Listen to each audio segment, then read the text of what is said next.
Hey guys, today we are taking a look at the Xbox 360 controller. As you can see here, this is very dusty and dirty. And in order to take that apart, we are going to need a T8 torque tool, because this thing has security bits, or screws rather, installed on it to prevent people like me to get into them. So definitely you need one of these. Tweezers, as always, is just good to have by in case any of the screws are hard to get to. But anyways, we'll flip this over, and the first thing you want to do is of course remove the battery. This actually had batteries in it, so no, there's no corrosion. If there was corrosion in here, we could take these pieces out, put them in vinegar to kind of loosen up the battery acid and the corrosion. But these are looking fine, so we'll just take the batteries out. And we're not going to throw this in the water just because of the deep pockets or crevices here. So instead we're just going to clean the outside as best as we can with a little Q-tip. But let's continue down the rabbit hole here. So start by taking out all the screws.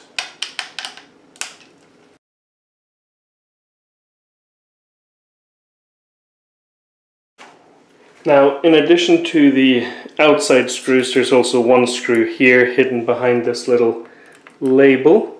So we're going to take that screw out as well.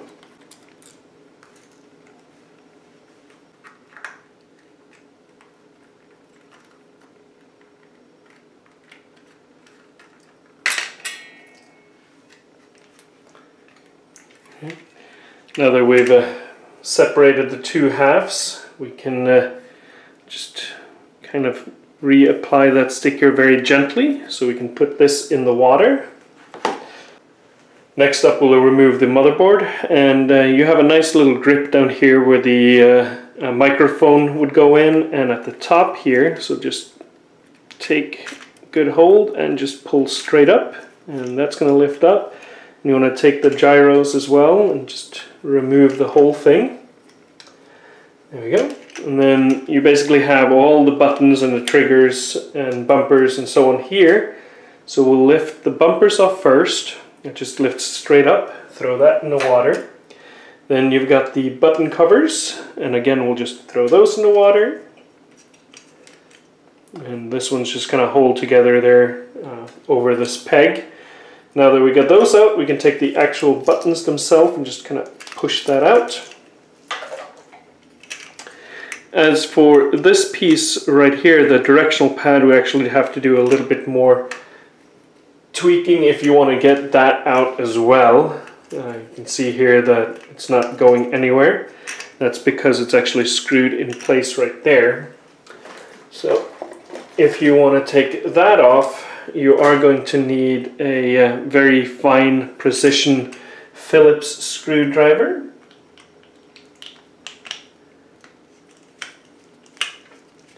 And there are two screws in here. Now you don't have to do this. You can as easily clean it without this directional pad being removed. But you know me. So let me just peel that up and out. And you can see here how that's held in place. So I just peeled that straight up, and now the directional pad will fall straight out. So you can see here that those screws are kind of holding it together. Just put everything in the water, and then we'll focus our attention on the board itself here. And if you flip it over here, you'll see the thumbsticks. Those will just peel straight up. Throw those in the water as well. And that's all you have to do with this. You can easily get to the triggers with a Q-tip at this point and just blow compressed air all over the circuit board just to free that up. So that's what I'm going to do right now.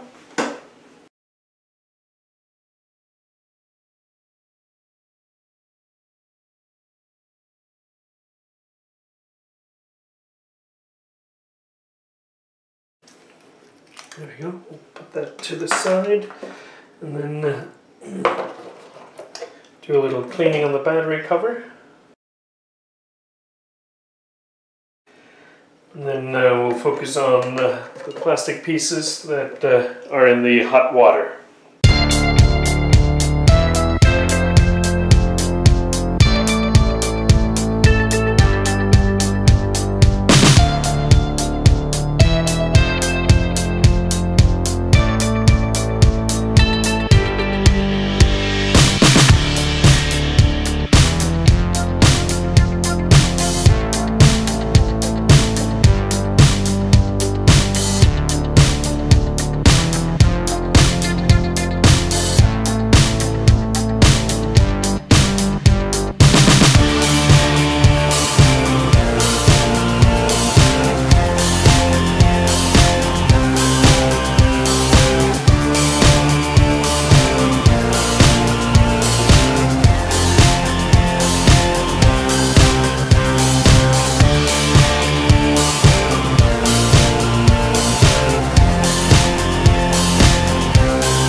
There we go. So as you can see, everything has now been washed and dried. So we'll start putting it back together again, and we'll start with the front cover, and we'll just flip that over.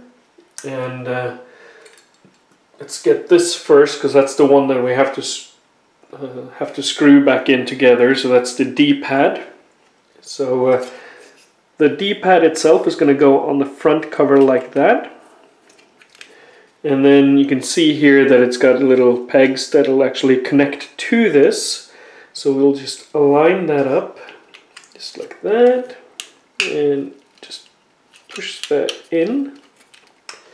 And then we'll take those two screws, and these can be a little tricky since basically it's like tiny screws and tiny holes, but you just try your best to get them in. There we go. So a lot of finicky stuff there, but I finally got that to connect. So we'll just screw that in, and then let's do the next one as well. And again, just trying to find that hole. There we go. Perfect. That was a lot easier than the first one. So we'll screw that in there, and then we'll continue with all the other pieces here. Let's see, we'll do the Xbox button, I think. And you can see here that there are some other pieces that I didn't show you exactly how they fall apart when I was just shaking out all the buttons and so on from the controller. But basically the Xbox button has this little case to it, and it's got cutouts at the top, so it'll only go in one way. And of course this will only go in one way here as well. So just to show you here that it has cutout grooves.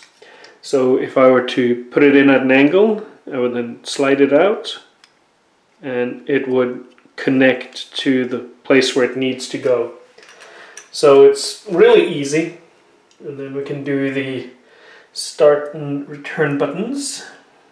So let's see, we got that one going there. And then this one is going to go here. And then just double check that, yep, that is correct. And we'll do the other buttons here. And again, these are just lined up so that they can only go in one way. So let's see here. Other way, there you go.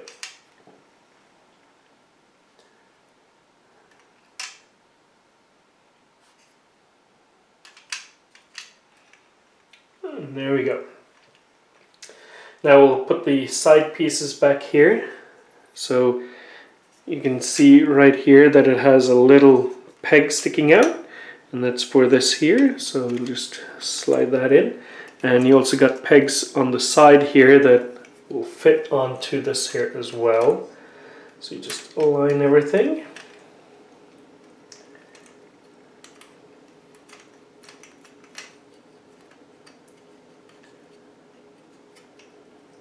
There we go. And then we'll do the same with the bumpers. And the bumpers has a little sleeve here that you just put this in to. So let's see. Just like that. And again, there's only really one way of doing this, so you know, you can see here it's got 2 pegs and 2 holes. So you just align those 2 with each other, like so, and just push those together. And then again, it's got the holes here to cut out for those pegs. So we will put that over and in. Helps to do it the correct way, so there you go.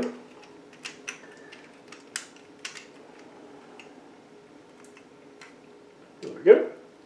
And then we'll do the button covers.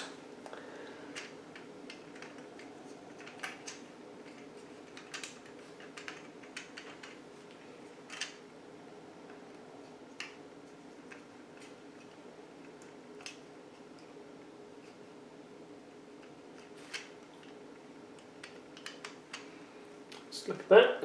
We'll take the board itself and attach the thumbsticks, and those just basically slide right on. So you just move it around a little until it catches, and then you just push it straight down. So just like that. So once you have those attached, you'll just flip this over and align those thumbsticks with the holes, just like that. And then just push that down until everything snaps into place, just like that.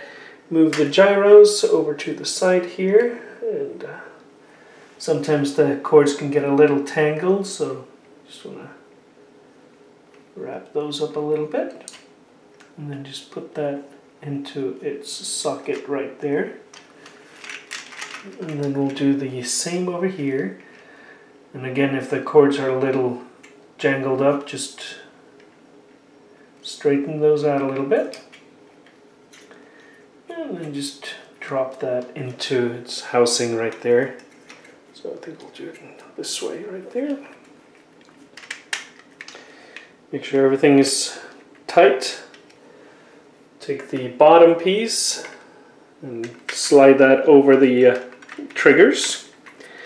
And then just push that down so that it all fits together nicely.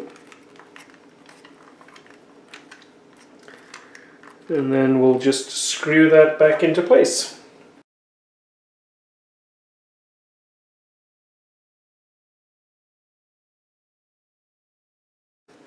And of course the final screw goes underneath the sticker here, so it should be easy to peel back up since we put it down lightly.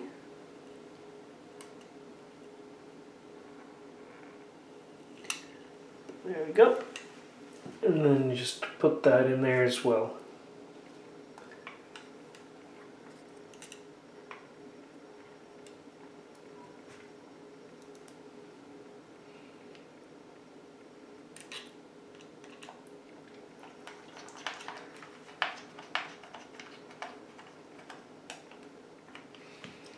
And then we'll put this down a little bit more securely this time. There we go. And then don't forget the battery cover. And just test it out. Make sure everything clicks and sounds proper. And then finish off with some orange pledge. to make it look really nice and almost brand new. So we'll just generously go over each area of the controller.